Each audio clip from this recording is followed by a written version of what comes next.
Bonsoir, merci beaucoup à tous d'être là. Nous sommes ravis de vous accueillir pour encore un dialogue Gulbenkian proposé par Ricardo Soares de Oliveira. Notre invité ce soir est Sudhir Hazareesingh, historien, professeur à l'université d'Oxford et un grand spécialiste de l'histoire de la France et l'histoire des idées en France aussi.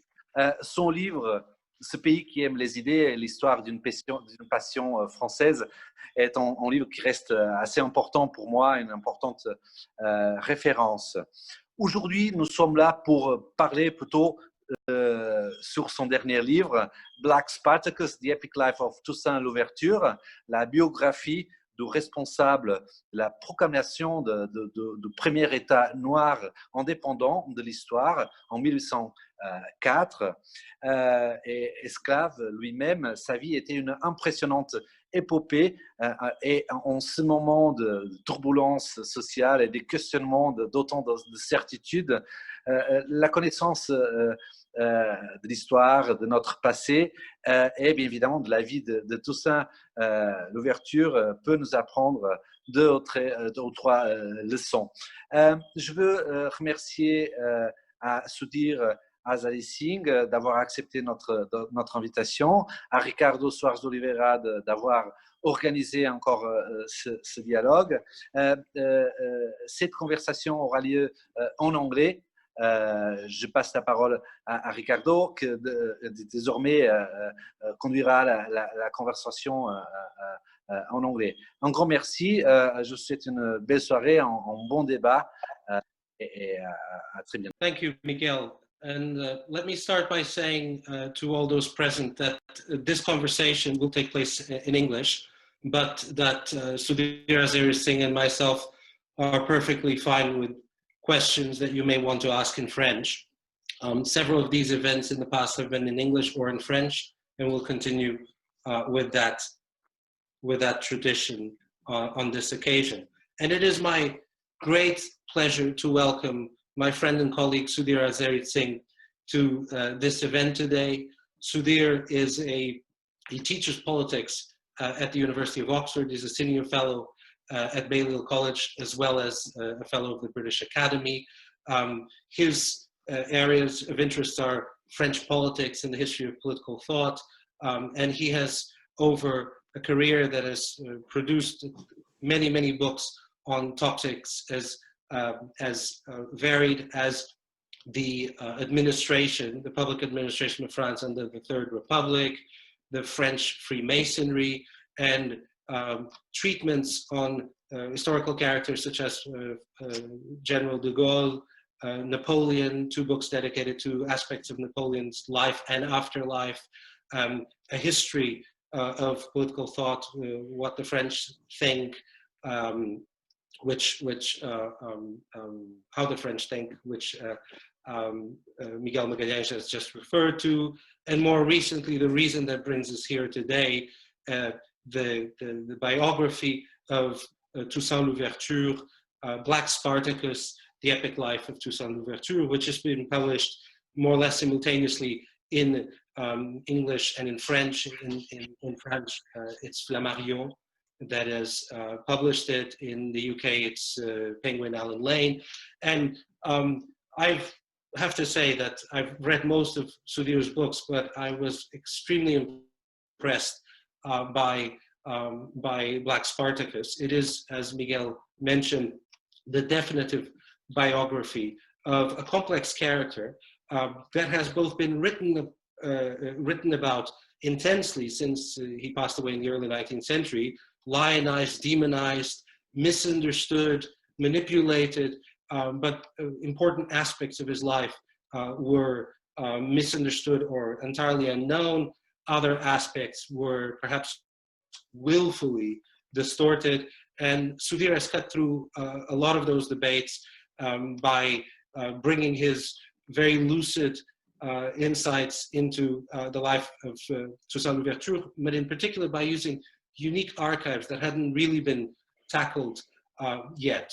And I should say that it takes someone who's intellectually courageous to pick up the life. I mentioned Toussaint Louverture earlier, Napoleon and General de Gaulle, that have been very, very intensely scrutinized over many years, on which there are large bibliographies.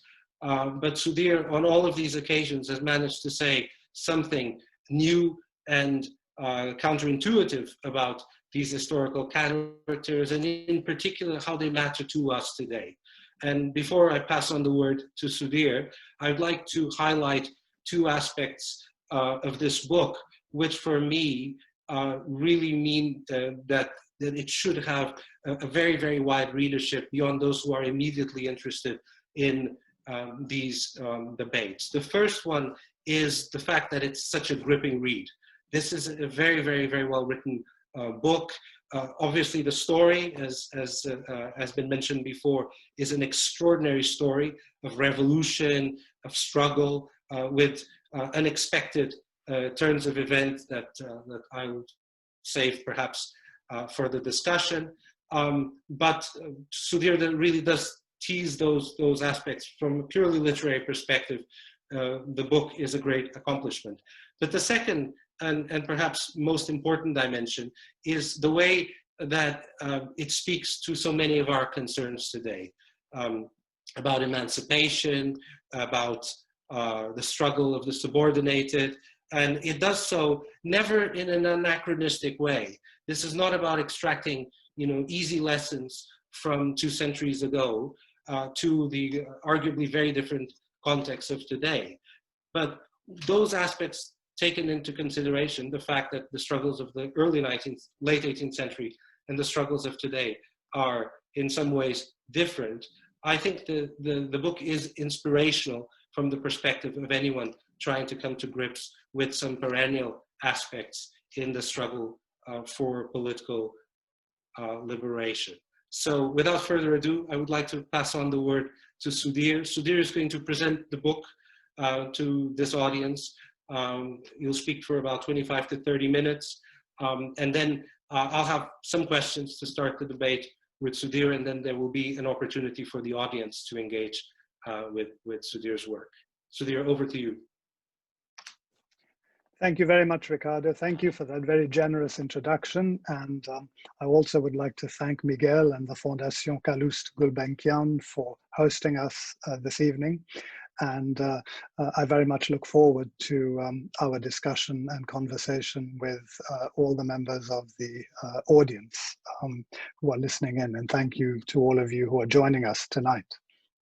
I'd like to say something briefly about Toussaint Louverture himself, who he was, because his life is not always known about. And I'd like to just sketch out very briefly what his biography was, what his main contributions were, and then just spend a few minutes explaining why this story is important from a historical perspective.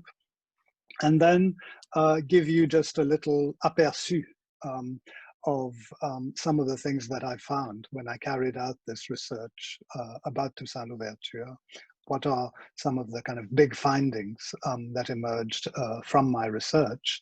And then, of course, end on the note that both Ricardo and Miguel mentioned, which is why this story matters to us today, because I think it is absolutely right that this is a story that raises very contemporary, that helps us think through some of the very contemporaneous issues that we're dealing with at the moment. So, first of all, who was Toussaint Louverture? He was someone who was born sometime in the early 1740s. In the northern plain of the French colony of Saint-Domingue, which was France's richest colony at the time. His parents were enslaved and forcibly transported across the Atlantic. They came from an African kingdom called the Kingdom of Alada, which in today's terms is the Republic of Benin. If I had to summarize Toussaint, I would call him the first Black superhero of modern times. He was a great warrior. He was a founding father. The state of Haiti is basically, he is one of the kind of progenitors of this state. He's a philosopher and a very eminent thinker. And of course, he's a national liberator. He led the enslaved people of Saint-Domingue towards emancipation. He led a revolt of these enslaved people in 1791, thanks to which the local French authorities recognized their freedom in 1793. And then this led to the French Convention proclaiming the abolition of slavery in 1794. Toussaint then went on to free his homeland from other foreign occupying forces, the Spaniards and the British. The latter are kicked out by 1798. And Toussaint then has this meteoric ascension. He becomes a general in the French Republican Army. He progressively eliminates his French political and administrative rivals on the colony, establishes political and commercial links with the United States. And I suppose the pinnacle of his career in 1801 is the promulgation of an autonomous constitution, the Constitution of 1801, which abolishes slavery forever and effectively makes Saint-Domingue an autonomous entity within the French colonial empire. Now, unfortunately for Toussaint, this constitution in particular displeased Napoleon Bonaparte, who had been in power by then for a year and a half. And Napoleon then sends an invading army to reoccupy and re-enslave Saint-Domingue, and basically to restore white supremacy. And the French managed to capture Toussaint in 1802 and send him to France, where he dies a year later. But the French expedition is doomed, and Toussaint's lieutenants fight the invaders off the island and declare their independence from France in 1804. And this is how the state of Haiti, which is the world's first Black post-colonial state, was born. So that, in a nutshell, is the story of Toussaint Louverture. Now, why is this story and that of the Haitian Revolution so important? I think the reason why Toussaint and the story of the Haitian Revolution really matters is that it takes us back to this period in history that we call the Age of Revolutions, right? Which is the period which sort of starts in the second half of the 18th century and continues all the way through to the beginning and the middle of the 19th. And this is a period which sees a lot of revolutionary activity in Europe, in the Americas. And for a long time, the Age of Revolution has focused primarily on the American and the French revolutions. And we're still told today in many books and even textbooks that these two revolutions were the most significant and defining moments of their age.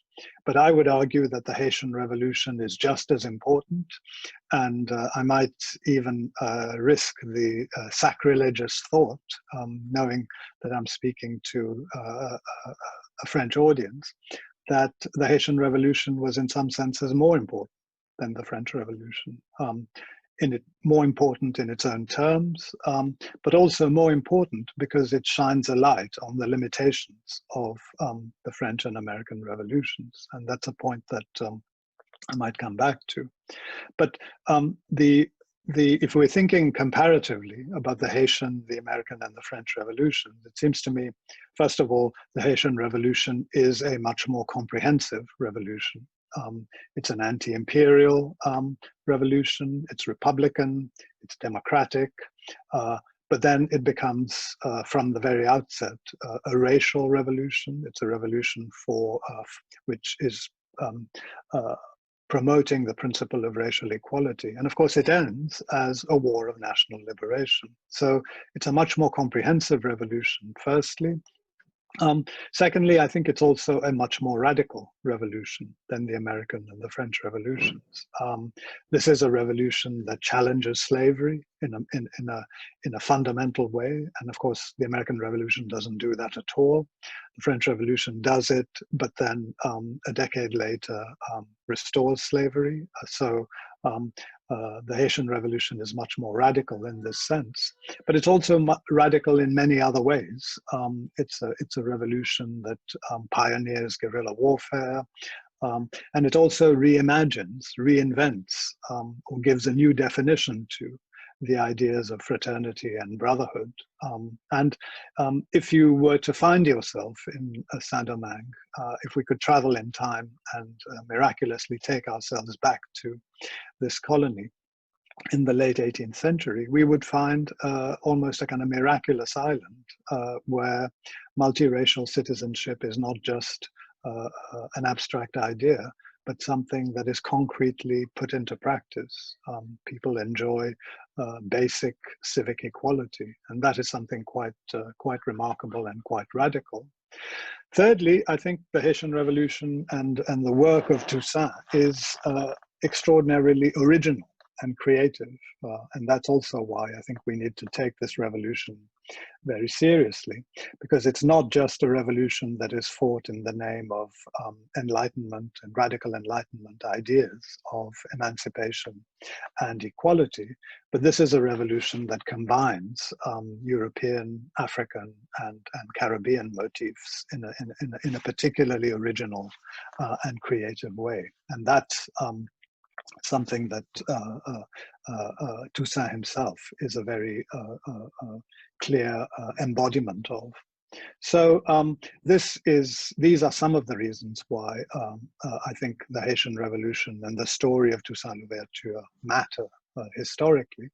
And I won't spend much time on it, in fact, any time on it right now, but I think one of the things that it might be interesting to think about is why this story, which is such an extraordinary story, was erased from French and Western historical consciousness for so long. And I think there's some interesting thoughts about how history is studied and how certain things are allowed to disappear from our view, which this story of Toussaint and the story of the Haitian Revolution reveal.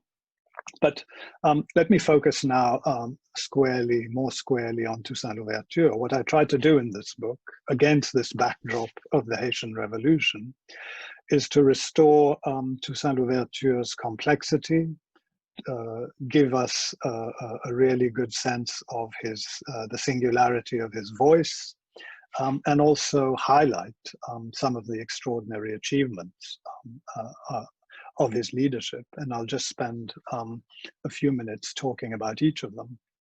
Now, the complexity is something that I think I could summarize by highlighting really the extent to which Toussaint was a voracious learner. He was someone who, because he was born into slavery, had very little formal education. In fact, we don't have many documents about his earlier years, but we believe that he was probably taught to read by the Jesuits. But the thing that is most striking about him is that he picks up knowledge from whatever source is available to him. So his father had been a senior official in the Kingdom of Alada, and his father was a man who was very much steeped in the religious, military, and scientific traditions of his people.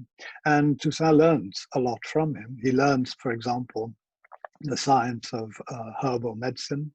And in fact, one of his many skills, one of Toussaint Louverture's many skills, is that he knows how to use plants in order to provide cures for a wide variety of ailments. So he's a healer in a kind of literal sense. He also is a healer politically, and it's a point I'll come back to. But his political belief in healing comes from a scientific source. Toussaint also gets his inspiration from the varied belief systems of 18th century Saint-Domingue, and this is something that I think recent research has brought out, because for very long, colonial historiography simply imagined places like Saint-Domingue as intellectual and cultural deserts, and blank pages on which white and European settlers wrote new stories. But of course, this is a complete fabrication. 18th century Saint-Domingue is actually a place which is rife with local beliefs, values, systems of knowledge, political traditions. And these include, and I'm talking about the ones that were particularly close to Toussaint himself, they include Catholicism. Toussaint is a devout Catholic, and he remains a devout Catholic throughout his life. They include the spiritual ideas of the Taino people, who are the indigenous peoples of Saint-Domingue. And they include the resistance ideologies of runaway slaves. Now, Saint-Domingue is actually taken over by the French in the late 17th century. And by the time you get to the late 18th century, by the time you get to the insurgency of the enslaved people, there are 500,000 enslaved people in Saint-Domingue, and many of them are runaways. And the ideologies, the resistance ideologies of runaways are ideologies which Toussaint himself is very familiar with, and they are a source of inspiration to him too. And he's also someone who knows about the Vodou religion, which is the spiritual religion and system of beliefs and way of life of the people of Saint-Domingue, the African-born people of Saint-Domingue, and remains to this day the dominant religion, one of the dominant religions, in fact, of Haiti. So when we think about late 18th century Saint-Domingue and Toussaint Louverture and the ideas and values that shaped his political practice, they are many and wondrous and varied.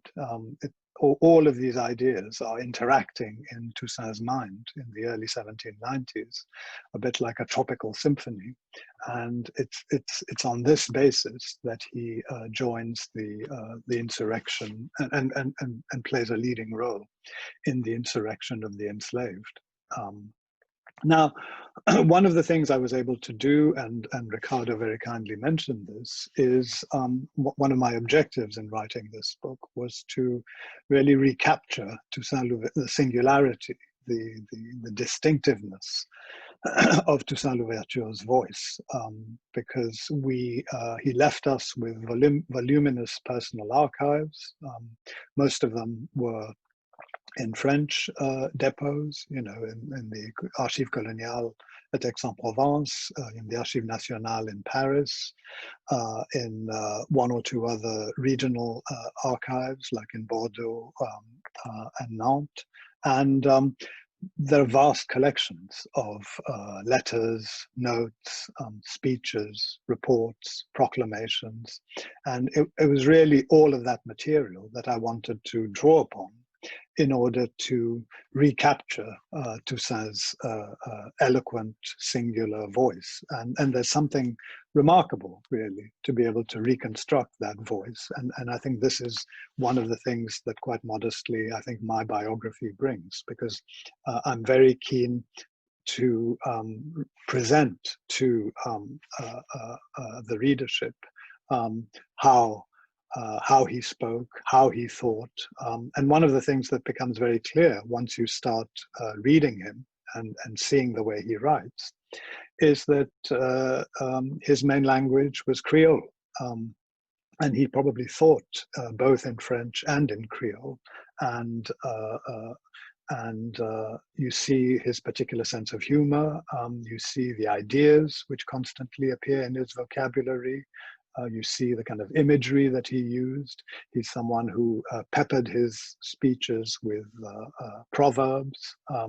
One of his favorite proverbs was doucement aller loin, easy does it, perhaps would be an English translation.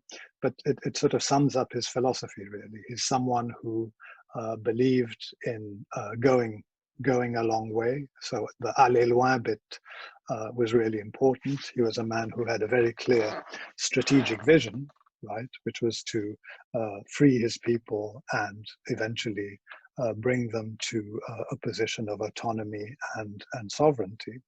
But he believed in doing it by subtle and, if possible, non-violent and clever ways. And that's the doucement bit. And I think both of those elements were really significant and really help us understand all the different actions that he takes in the course of the 1790s. Now, if we stand back, I mean, I won't take you through the details of the book, because this is really quite a complicated story, and if once you start delving into these particular episodes, you have to dive quite deep sometimes in order to find out exactly what is happening. But suffice it to say that, or rather, you know, what I want to ask here is what perhaps is what are his major achievements? If we think about this whole 10-year period when he is in public life, I think one thing that seems to me to be extraordinary and quite prodigious is the extent to which he literally created a people. In the early years of the Haitian Revolution, in the early 1790s, we have to remember that most of the enslaved men and women, the adult enslaved men and women of Saint-Domingue, were not even born in the colony. They were born in Africa, right? Because there's an acceleration of the process of importing enslaved people into Saint-Domingue in the second half of the 19th century, of the 18th century. So it's estimated that about 60% of the population, the black population of Saint-Domingue, was born in Central or Western Africa, right? So these are people who don't necessarily speak the same, well, they don't speak the same language. Probably most of them don't speak French. And they have different value systems, different religious beliefs, and they come from political communities that sometimes have traditions of antagonism between or amongst each other, right? So this is a very disparate group of people, and yet out of these diverse groups, Toussaint builds a political community. Now, how does he do it? He does it, I think, primarily through the central political institution which he directs, which is the Republican Army. The army is the kind of backbone of the Saint-Domingue Revolution, and Toussaint creates this magnificently disciplined force in which everyone subscribes to the key Republican beliefs that Toussaint is advocating.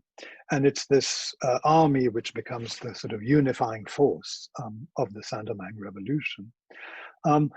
And the army really serves as the basis for weaving together this sense of shared endeavor that you see among the black men and women of Saint-Domingue.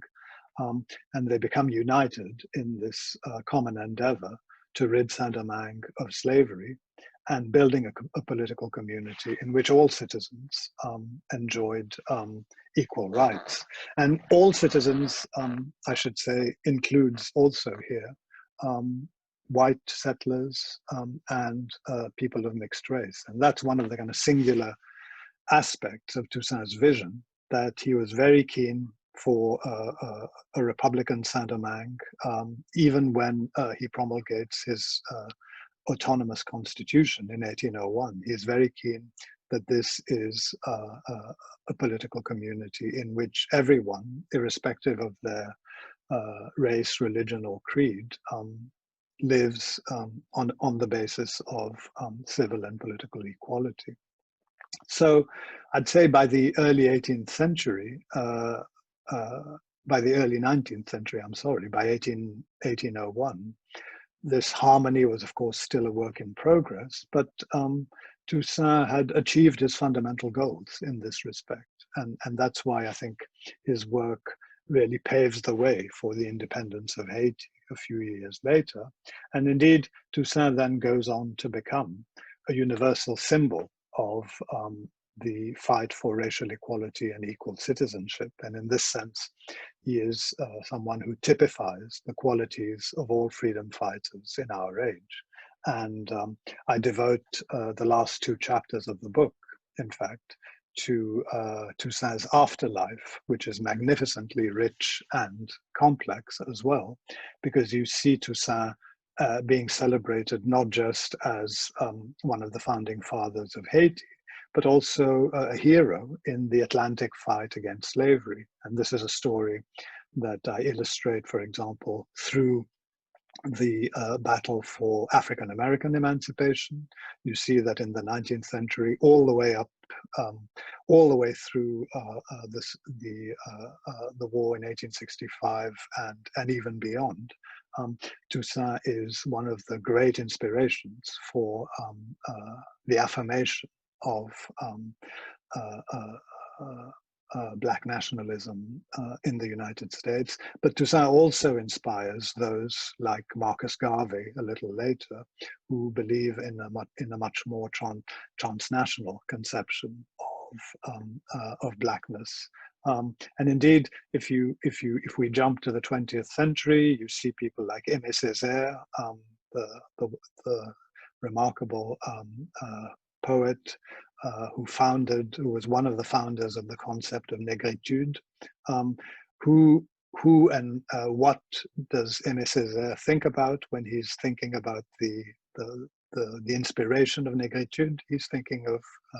He thinks of Haiti, and he thinks of Toussaint Louverture. And there are magnificent passages in his Cahiers d'un retour au pays natal of 1939, which are devoted to Toussaint Louverture.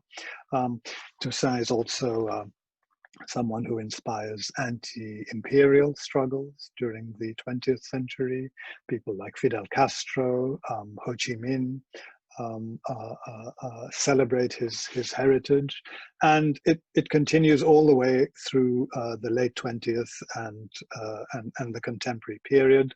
In France, it's a very interesting story, which I'd be very happy to discuss with you if there are questions. But Toussaint is someone who, after a period of, shall we say, relative absence and relative neglect, re-emerges in French collective memory. And in the late 20th century, in 1998, there's a plaque which goes up in the Panthéon to honor Toussaint Louverture. And now in many French towns and cities, you have streets and avenues that are named after him. There are statues of Toussaint Louverture in Bordeaux and in a number of other places. And this is an ongoing process. So Toussaint's afterlife is one that has continued and continues to this day. And that leads me very naturally to my concluding set of brief comments about why this story still matters to us now, right now. And I think there's really 3 things here that I want to end on, and hopefully they can be the basis for some further discussions and conversations. Firstly, I go back to this point about erasure and how certain stories have been wiped out from our collective consciousness. We're seeing both in Britain and in France and of course in the United States a much greater emphasis, a much greater demand for public conversations about the history of slavery, about the history, in Britain and France, the history of colonialism and the history of racism.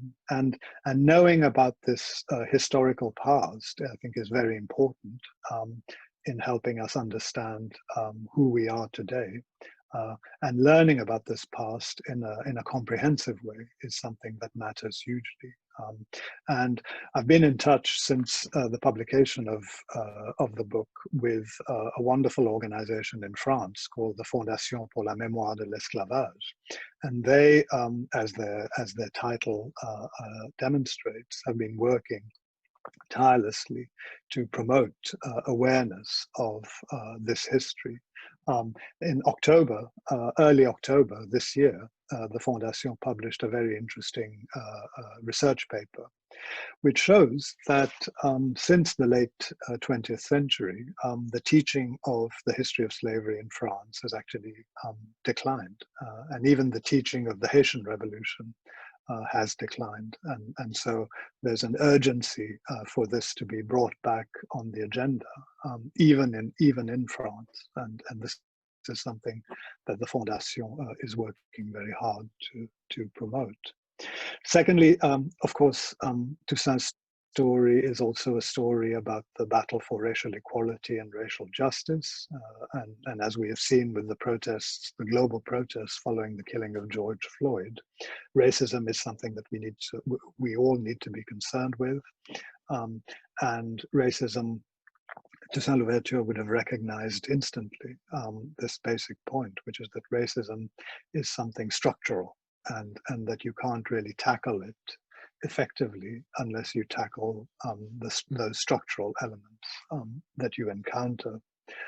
And last but not least, Toussaint seems to me, and this is actually the title of my conclusion, he seems to me to be a hero of our time.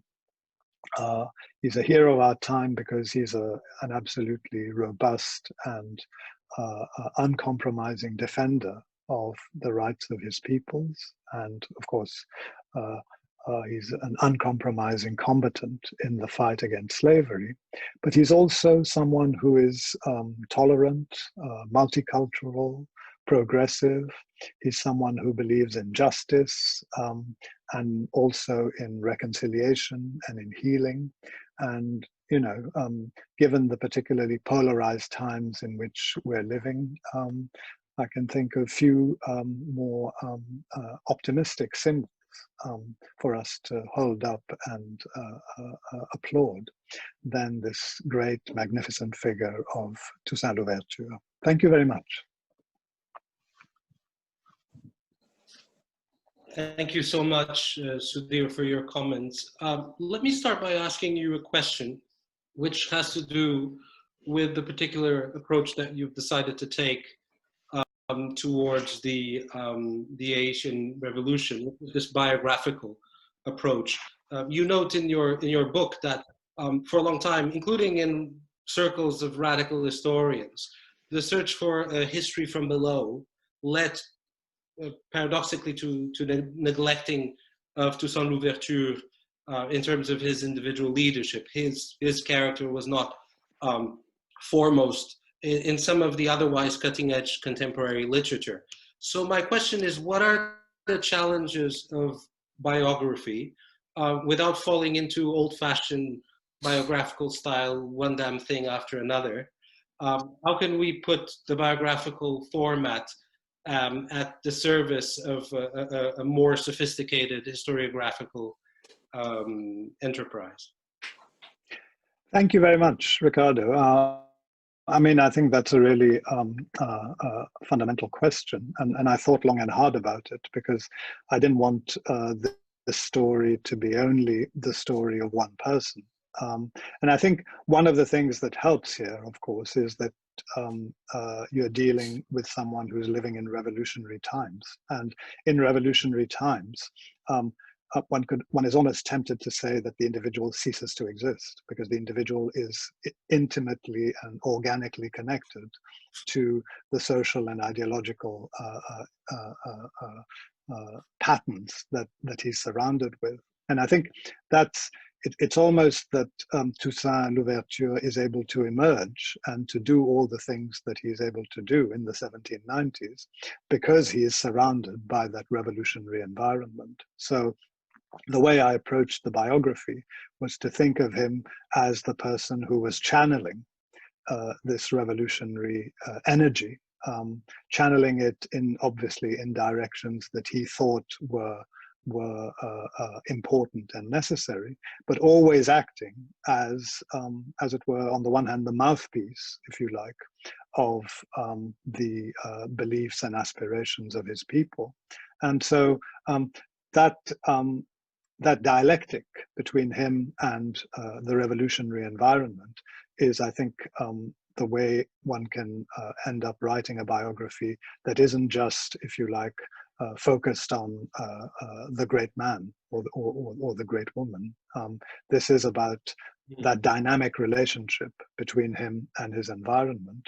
And I think the other thing that is very important, and we often hear it from post-colonial theorists, is that one of the problems with the kind of classic colonial approaches to stories like the Haitian Revolution is that they deny agency to the local actors, right? I mean, they often write about these stories in a rather patronizing way, saying, oh, well, if these people mattered at all, they only mattered to the extent that they were following French or European ideas. Well, if the answer to that is local agency matters, the best way that you can highlight this local agency is by illustrating it through the life and activity of one person. And that's what I try to do in the book.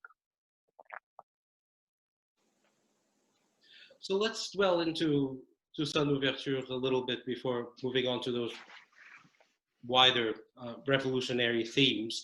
Tell us a little bit about his life before he becomes a major public figure in the 1790s.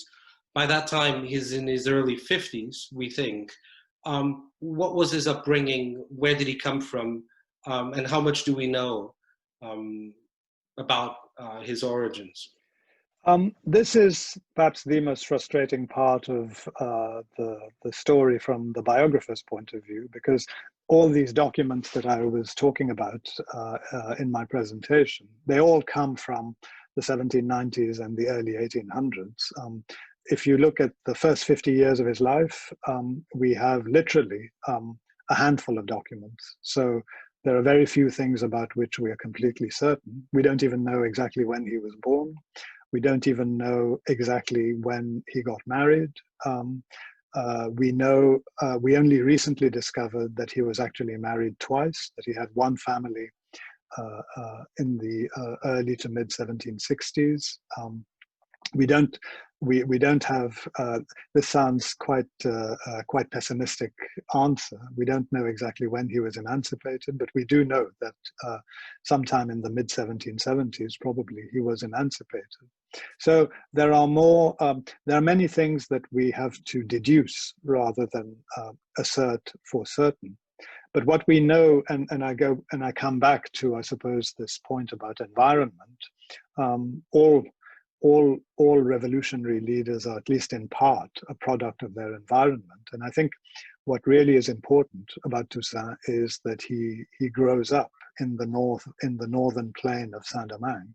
And we know from many other sources that the northern plain of Saint-Domingue is the richest, the most fertile, but also the part of the colony where you have the most radical and the most politically conscious elements of the enslaved population. And Toussaint is surrounded, in other words, I'm almost tempted to say, by an existing revolutionary culture.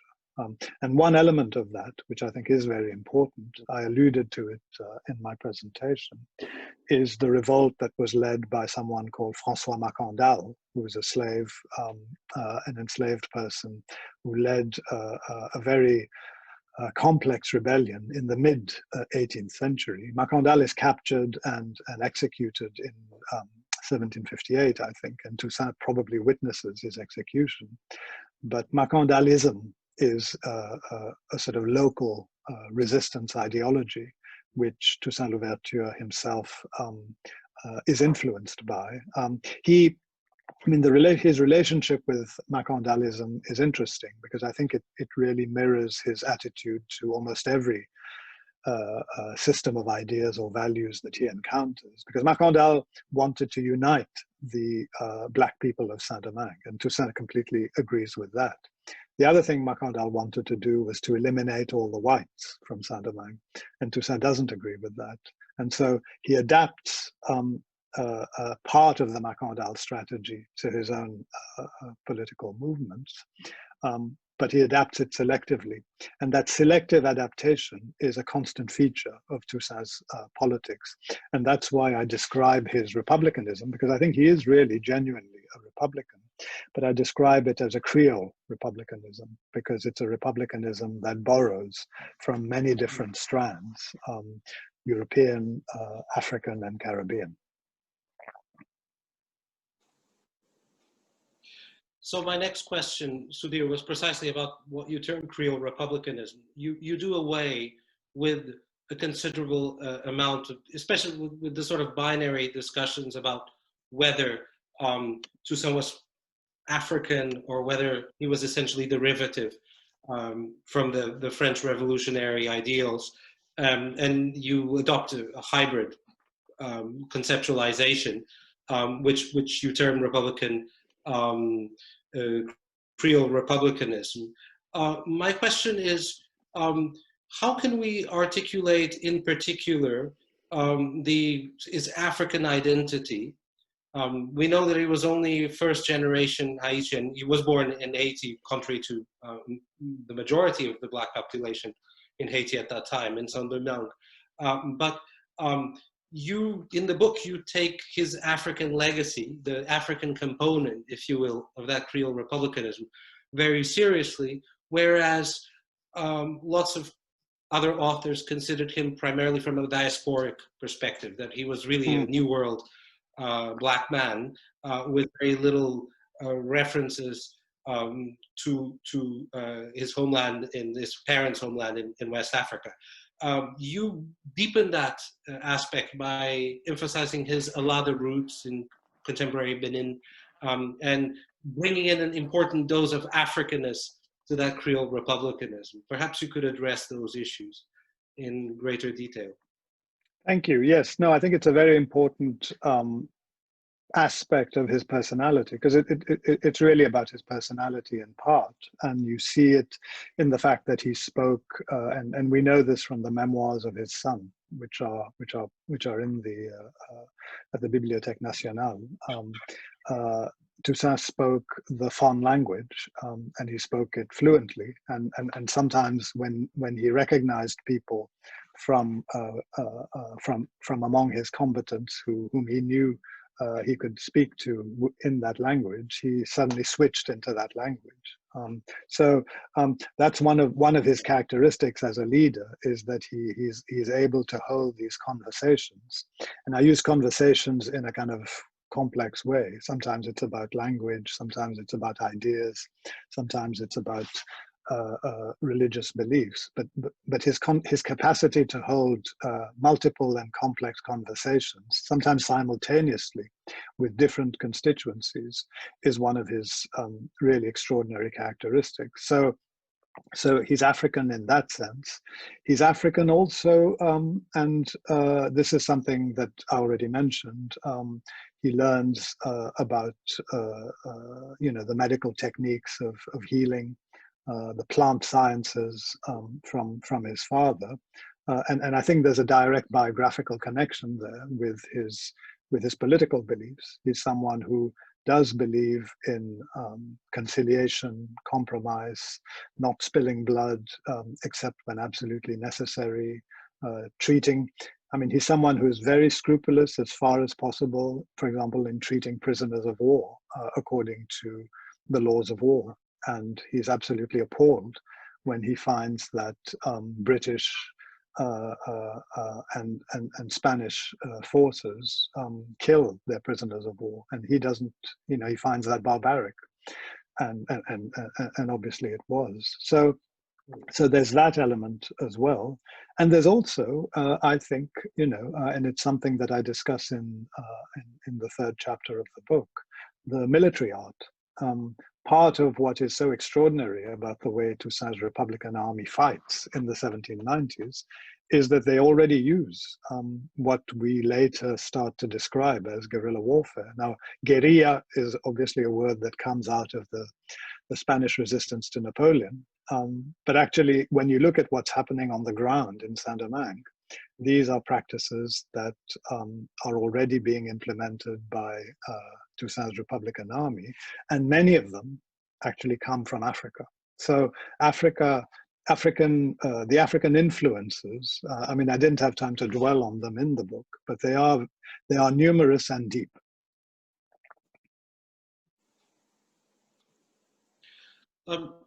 One question regarding, which I think this is a point at which your book strikes me as more dissimilar from previous admiring treatments of Toussaint Louverture, some of which border on hagiography. They're uncritically adoring. Your biography is ultimately admiring, but you're not shying away from discussing, if not his weaknesses, then at least aspects of his biography that those trying to put forward a unidimensional, usable revolutionary icon over the last 200 years probably would rather not have dealt with, because those facts, and they are facts as you discuss them, instill a degree of complexity to the biography, and in particular to the political choices that Toussaint Louverture had to make. And I'm thinking here, there's not a lot of radicals would probably have downplayed his Catholicism, which, as you said, was an important aspect of his belief system, his conciliatory approach to whites, and at least the whites who were willing to accept the governance of the Black majority, but they understood in particular the role that white settlers who were not in place to destroy the revolution from within, that they could play a role in jumpstarting the economy back into life, and to some extent they did in the late 1790s. Also, the collaboration which we know existed with the Spanish monarchy, a point that you also discuss later on, is his aborting of a nascent revolutionary plot in Jamaica at the cost of the life of at least one loyal agent. For realpolitik reasons, he realized that he couldn't export revolution. This is just a number of examples of deep pragmatism on his part. How do you conciliate that with ultimately the usable icon, and how should your readers see those sort of less straightforward aspects of Toussaint's life? Fantastic, thank you very much. Yes, well, I think two things. One is that one has to, whenever thinking about Toussaint, obviously tell the whole story, right? There's no point sweeping things under the carpet, because one of the problems with the historiography is that the people who like him tell one side of the story, and the people who don't like him, to put it very crudely, dwell on certain episodes. And I think the whole picture is what we need to have. But the whole picture, I think we need to have it, bearing in mind that this is a revolutionary. And he's someone who is thinking as a revolutionary all the time, and therefore thinking about strategy and tactics. And this is something that is common once you start thinking comparatively about revolutions. Lenin, after the October Revolution, he suddenly has a period when he promotes capitalism, but nobody turns around and says, "Oh my goodness, that surely means Lenin wasn't a true Bolshevik." You try and think what it is that he was, what it is he was trying to achieve by giving himself that particular breathing space. And that's the question that I always try and ask in the book in relation to particular episodes. Not, was it a good thing or a bad thing in and of itself, but rather what was Toussaint's strategic objective in following this particular line of action. And so, for example, his conciliatory approach towards the white settlers, yes, at one level, if you're thinking of it in terms of short-term revolutionary politics, this may seem like a betrayal. And indeed, a lot of people, and by the way, there was a lot of conversations going on in Saint-Domingue in the late, and you see it in the correspondence that Toussaint receives. And some of the folks, you know, who get on very well with him, don't hesitate at all to tell him to his face that he's wrong, that he's misguided, that he's being too soft on the settlers. But he has a logic, right? And his logic, which is the one that I think you implicitly spelled out, is that in a period of revolutionary consolidation, you have to entrust the sort of commanding heights of the economy to the people who know how to run it, right? The alternative of breaking up the plantation system into small holdings, which was actually being advocated by some people, and which some political economists have used as a sort of stick with which to beat Toussaint. You know, no serious economist believes that that could have worked in the short run. So you'd have done it. You would have perhaps empowered the plantation economy, the people working on the plantation economy, but the economy would have tanked, and Toussaint didn't think that that was desirable. So it's always about what the strategic purpose of the revolution is that guides his thinking, and that's what I try to lay out. And of course, you can then disagree, right? You can say, well, he should have taken another route. But what I try to do is simply lay out what his thinking was, and I think his thinking was always driven by revolutionary purposes.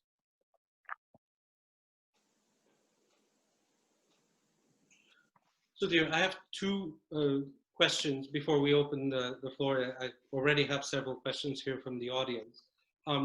Both questions are fairly wide-ranging, so perhaps we can just address them as briefly. I know it's unfair, as briefly as one can under these circumstances. One of them has to do not with the afterlife of Toussaint, more generally, an issue which I hope we can return to later, but specifically to the influence of the Toussaint legacy in Haiti for the last 200 years. Now, since part of his legacy is emancipation, which was never entirely rolled back, that in itself would create a very lasting legacy.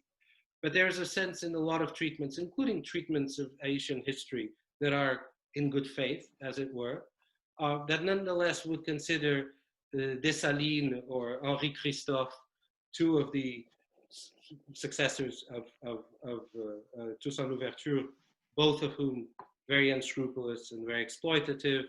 Henri Christophe notably resurrected forced labor, calling it fumage, if I'm not mistaken, a sort of form of corvée. There was obviously Alexandre Piéton, another tradition, more in the Toussaint Louverture sort of vein, but that didn't last very long. In other words, the question is the Toussaint Louverture experience, admirable as it may be, marginal to an understanding of subsequent Haitian history? And are the other less positive aspects more representative of the country's trajectory? Well, two things. One is that there are a number of different founding fathers, if you like, of modern Haiti. And if you ask Haitians today, some people will celebrate all of them, Papa Toussaint, Papa Dessalines, but also some people, swear allegiance to the one as opposed to the other. And a Haitian friend of mine was telling me that her father, when he sat his back 30, 40 years ago, the question he was asked was, was Toussaint Louverture in favor of our independence? So these are things that are still being talked about by different generations of Haitians. My own view is that Toussaint, belongs integrally to Haiti and the different Haitian traditions, partly because he fights, because the way that the War of National Liberation is fought is basically fought on the basis of strategies and tactics that he himself had worked out. And in that sense, he is someone who contributes decisively to the victory. And his place in the kind of Haitian pantheon is one which, as with all founding fathers, you know, I mean, Americans continue to debate amongst themselves about, you know, which founding father was had the more has the highest claim to celebration and notoriety. And I think, you know, the same is true. The same is true of Toussaint.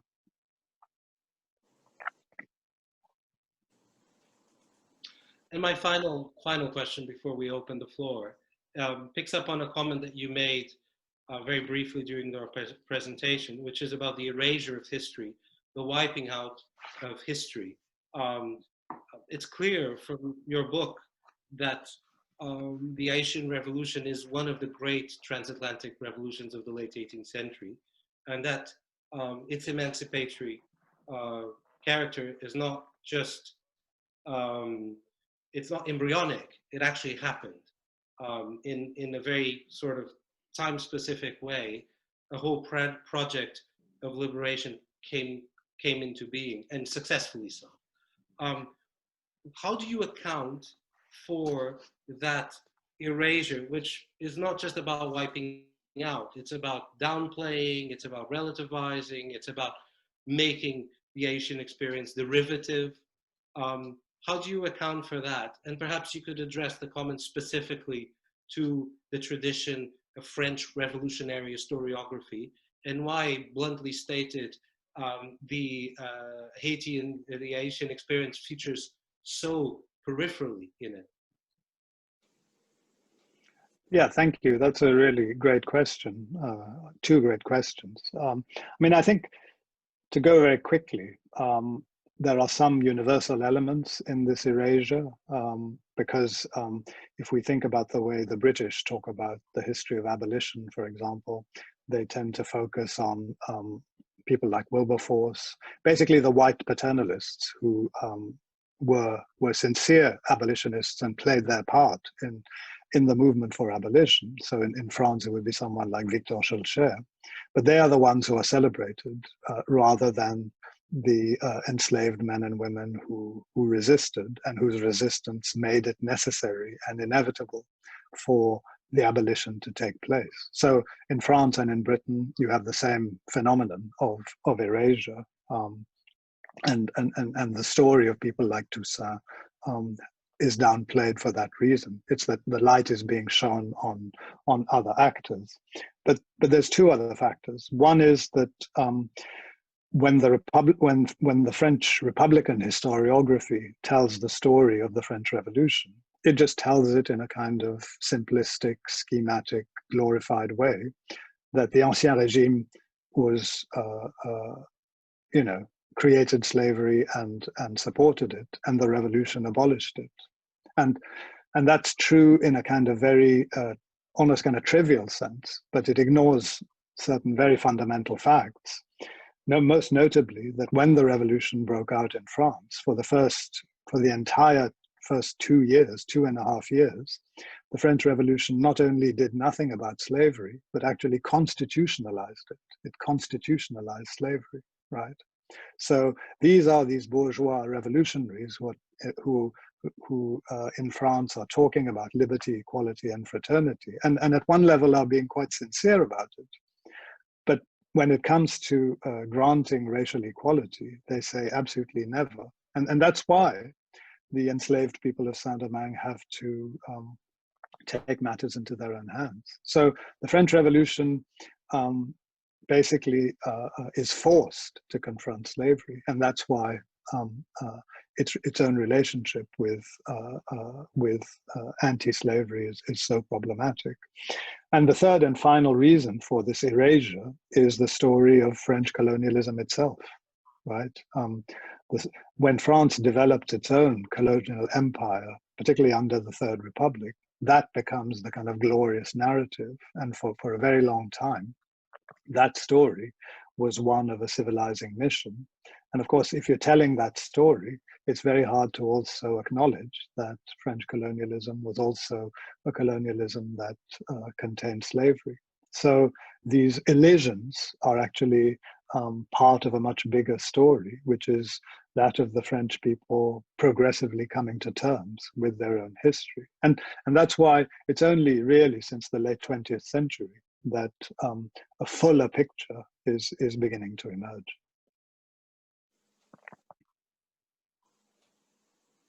So from what you said, Sudhir, I note that this, especially in the last 20 years, this increased memorialization of Toussaint Louverture in France itself, while not entirely unproblematic, we could query the specific forms in which he is memorialized, does represent a coming to terms with that aspect of the French past, which is certainly more positive than his erasure or the downplaying of his role in earlier generations. So I don't want to shift to the questions of the audience at this overly positive note, but please let me know if you think this is an abusive extrapolation of some of your comments in this regard. No, absolutely. That's exactly right. And it's more, I think the issue now is to build on that, I think.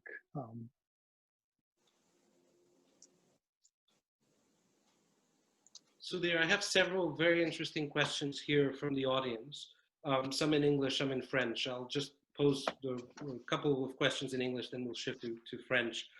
The question is about the role of Toussaint Louverture in, not just in the contemporaneous Latin American revolutions, but also in the sort of liberationist politics and memory in Latin America itself over the last 200 years.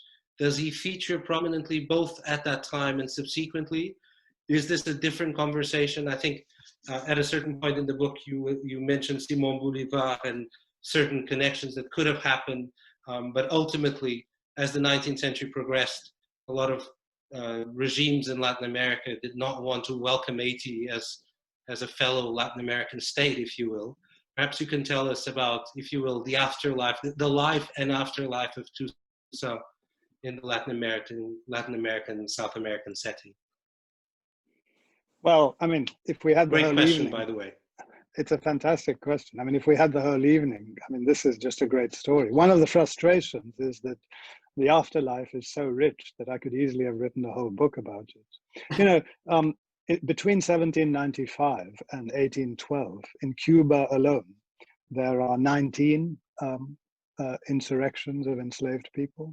19, just in that period, just in that one place. All of them inspired in a number of different ways by the example of Haiti. And, you know, Cuban newspapers in the 19th century talked about how enslaved people in Cuba knew the events of the Haitian Revolution as if by memory. I mean, it's very striking with some revolutions, how people seem to have managed somehow, even by some kind of osmosis, to like internalize those events. And so you had that in Cuba, but across the Greater Caribbean, in places like Venezuela, and of course, once you get to Bolivar and that whole sweeping movement, Haiti features. It features sometimes in a kind of complex way, because Bolivar, although he personally favored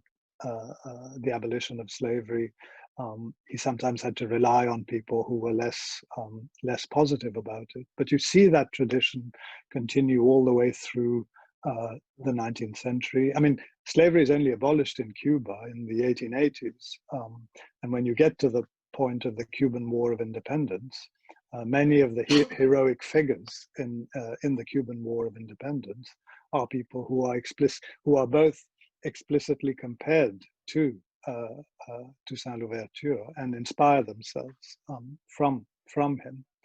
And in the 20th century, you know, Fidel Castro is perhaps the best example. And I quote a lovely letter that he writes when he's in jail in 1954, where he says, you know, basically what Fidel wants to try and do in Cuba is similar to what the Haitian revolutionaries were trying to do, and what Fidel Castro, Fidel Castro calls Toussaint the Black Spartacus, by the way, and that was one of the places that I was interested to see that comparison. So this is a story that inspires many generations of men and women across the Caribbean and Latin America. Sudhir, are we right in thinking that while Toussaint Louverture appealed to the radical element in 19th century South American politics, his example and the trajectory of post-Toussaint Haiti was rejected by sort of the bourgeois republics as potentially a threat, especially those that remained slaving economies until much later in the 19th century. Is that accurate? Yes, that's exactly right. And in that sense, but the same is true in the United States. Those who celebrate Toussaint are the African Americans who see him as someone who's on their side, as it were, in championing emancipation and the fight for civic rights and Black dignity. And the people who are against him and who see Haiti as a terrible threat, in fact, are the slavers on the one hand, but also people who are, just conservative and want don't want to introduce any. There's this metaphor of a kind of revolutionary contagion, which is very much alive in the 19th century, and there's the fear, as there is with all kind of active revolutions, that these subversive ideas will spread. Sudhir, we have another question here having to do with the whether and how exactly Toussaint Louverture remains a reference among Haitian youth today. What does he mean specifically? Because one of the things that I find most interesting about your afterlife sections, and is the last part of the book, is that he's a very plastic, very malleable, as many afterlives are endlessly malleable, but him in particular seems to be usable for very different publics. What does it mean today in Haiti? What does it mean, the legacy of Toussaint Louverture? Especially for youth, that's the question that we. Especially for youth. Well, I mean, it's not something that I've looked at scientifically, but the impression I get is that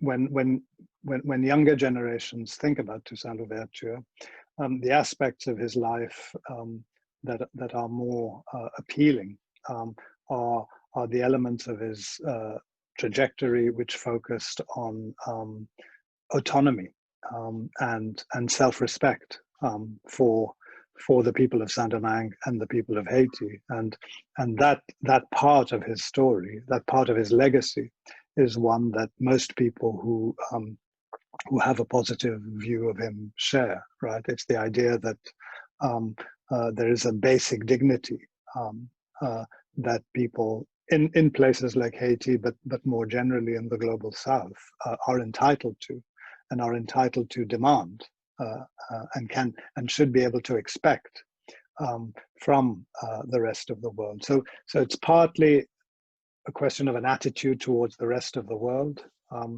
that kind of slightly bold, standing up to the rest of the world, and that's why there's, I think, quite a widespread sense of pride in the fact that a country like Haiti was able to produce someone like him, who stood up to the great European powers of the day, and also to the United States, and actually bent them to his will.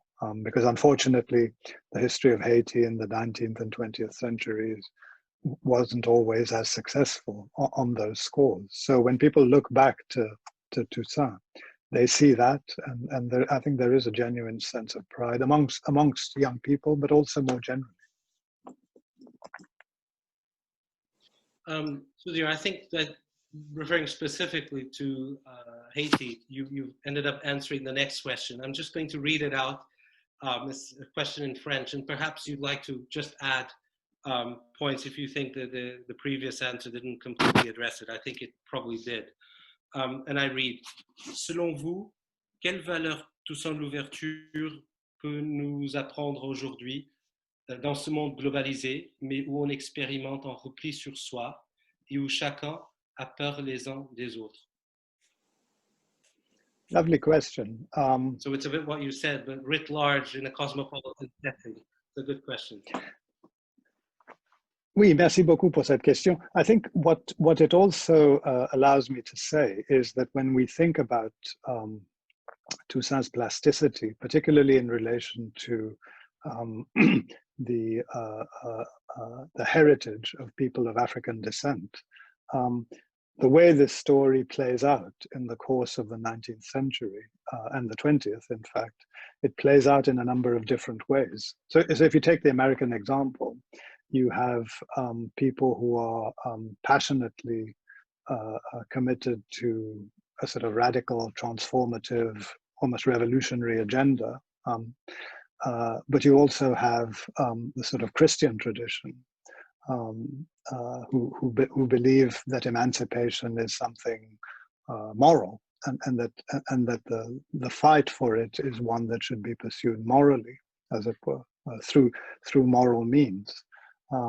And so the wonderful thing about Toussaint Louverture is that he's able to bridge these different ways of imagining African American identity. So the people who emphasize reconciliation and forgiveness highlight those aspects of his life and his speeches that focus on that. But he was also someone who, if you believed that, an eye for an eye, there's plenty of moments in Toussaint's life where when he believes it's necessary to stand up and fight, he stands up and fights. So I think he's someone who is able to bridge all the different aspects and dimensions of and the other one, of course, is the classic dichotomy between nationalism and internationalism, because he's both. I mean, he's someone who is fighting for Saint-Domingue, and he constantly refers to it as mon pays. But at the same time, he is, by the virtue of who he is, an internationalist and someone who draws on a number of different cultures. Today we would say identities. I mean, he's multicultural. He's both someone who is himself multicultural and someone who believes in multiculturalism as an ideal. And what that I think also allows me to say is that sometimes there are these somewhat sterile dichotomies that historians have created, between Dessalines and Toussaint. Dessalines, the nasty, violent, bloodthirsty fighter, and Toussaint, the kind of compromising, careful, pragmatic leader. Or, more recently, we see it in the old canard of Martin Luther King, the turning the other cheek, Martin Luther King versus Malcolm X, the violent revolutionary. There's a wonderful biography that's just come out, by the way, on that by Peniel Joseph, called The Sword and the Shield, which just completely demolishes that dichotomy and shows how actually from 1965 onwards, Martin Luther King becomes someone who embraces large elements of Malcolm X's vision. And I think that's the point about people like Toussaint Dessalines. They are nationalist and internationalist. They're revolutionary and conciliatory. We should stop thinking about these in terms of dichotomies. And in terms of the values, it's almost a kind of embarrassment of riches that we have with people like Toussaint. Sudhir, I have a couple more questions here. One of them, again, it's a very precise historiographical question.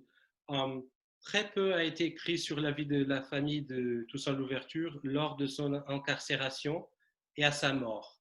Vous savez pourquoi?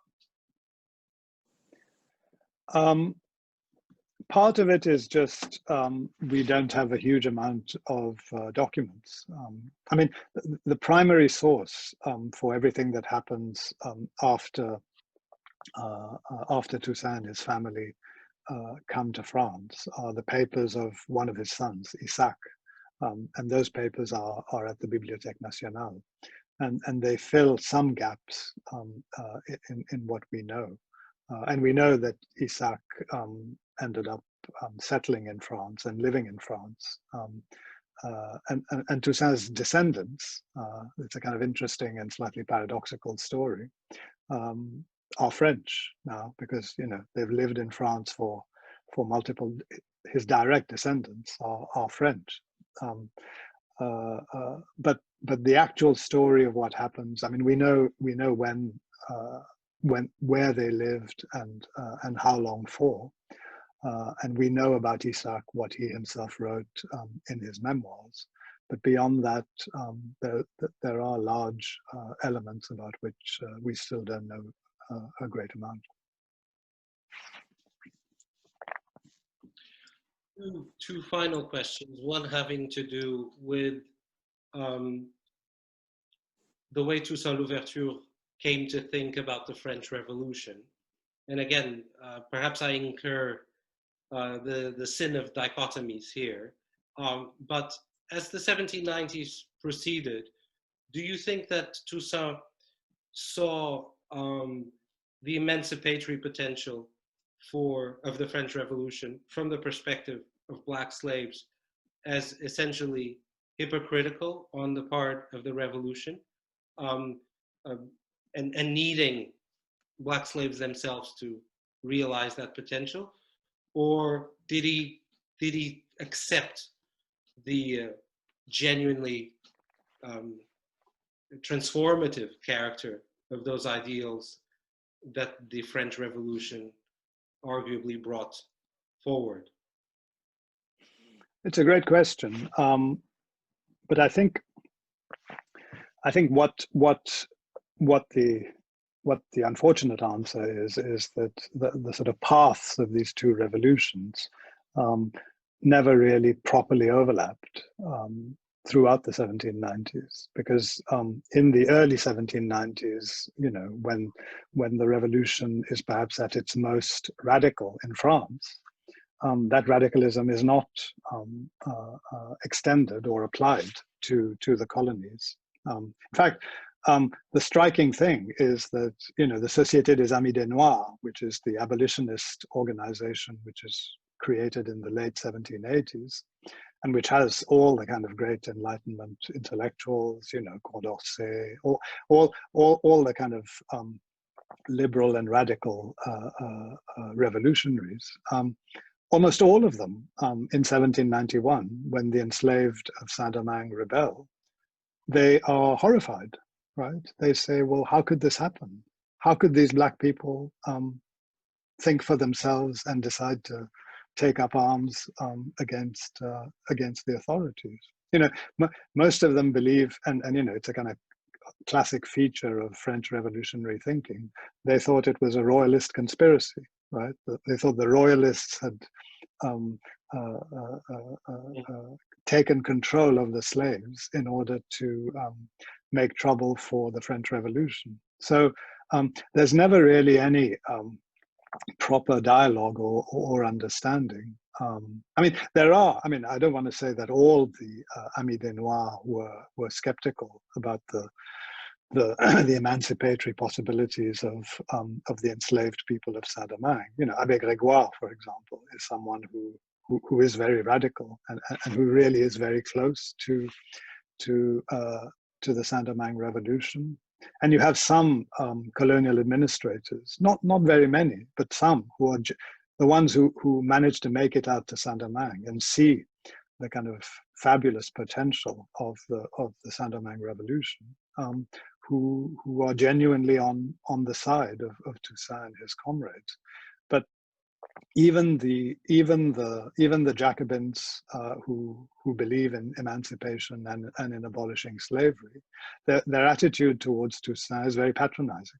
And that's one of the reasons why, and I document it in the book, that relationship breaks down in the second half of the 1790s. But the bigger problem is not the Amis des Noirs, who were always a minority anyway in French public opinion. The bigger problem in the 1790s is the colonial lobby, which is big, powerful. You know, it's like the NRA or something in today's terms. It's massively wealthy. It has a huge amount of influence. And basically from the second half of the 1790s, they are pushing very, very loudly for the restoration of slavery. That's the problem. And that's where the French Revolution really, you know, crumbles in the end. And Napoleon picks up the message, and you know, he's very happy to take the support of these people. And that's how you end up with the restoration of slavery in 1802. Sudhir, we only have a couple of minutes left, so I'm going to ask you a final question, slightly tongue-in-cheek, having to do with the afterlife of Toussaint Louverture, who you, I think, very, very accurately describe as the first Black superhero. And one of the things that is striking is just the span of influences that his legacy has generated. And just to stay within the arts, in poetry, in music, in theater, in literature, you survey that very comprehensively, albeit not exhaustively, because you hint at the fact that this is just the tip of the iceberg of 200 years of dialogue with the legacy of Toussaint Louverture. So the tongue-in-cheek question is, what are the limits of that reception? Is some of it based on misunderstanding the legacy of Toussaint Louverture? You start the conclusion with a section on a major African-American second-wave feminist poet who was inspired by Toussaint Louverture. But Toussaint Louverture, progressive as he was in many areas, women's rights was not foremost in his contributions. So the question is, he stretches very far, but how far does he stretch at the end of the day? Thank you. Well, I think he stretches as far as the context of the time allowed for, and I think that's really quite remarkable already. And I think there is a slightly anachronistic reading of Toussaint, which asks, you know, why wasn't he more open to involving, for example, women in his conception of citizenship? I mean, part of the answer there is that women fighters are part of his army, and particularly of his guerrilla army. So it's not as if he completely cut out women from his vision, but he did have a fairly traditionalist view of the role of women in society.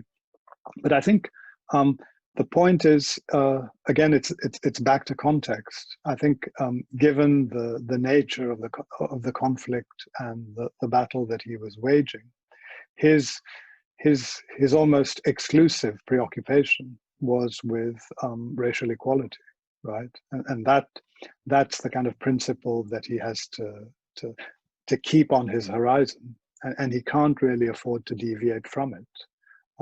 But I think once you start thinking about how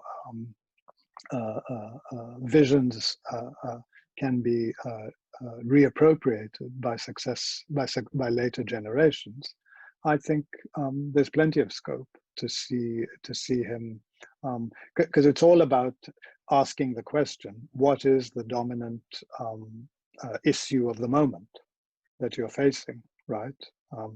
And for Toussaint, it was slavery and the battle for racial equality. But that doesn't mean, you know, if we're facing a slightly different set of issues today, we can't draw on Toussaint Louverture. I think his spirit, his belief in making a better world. Those are the things that I think can still inspire us, even when we're thinking about other forms of injustice. Sudhir, thank you so much for this fantastic event. We're delighted to have hosted you. And my thanks also to Miguel Magalhães and to the Gulbenkian Foundation for providing us with the opportunity to have this conversation. Miguel? Thank you both so much for this wonderful talk. It was really a treat and we've learned a great deal, I believe. Un grand merci à vous deux. Un grand merci aussi à Isabelle Barros, ma collègue, qui a tout bien organisé du point de vue numérique, la communication, c'était pas évident. Donc, bonne soirée à vous tous et à très bientôt pour le prochain webinaire la semaine prochaine. Bonne soirée. Merci à vous. Merci, au revoir. Bonne soirée.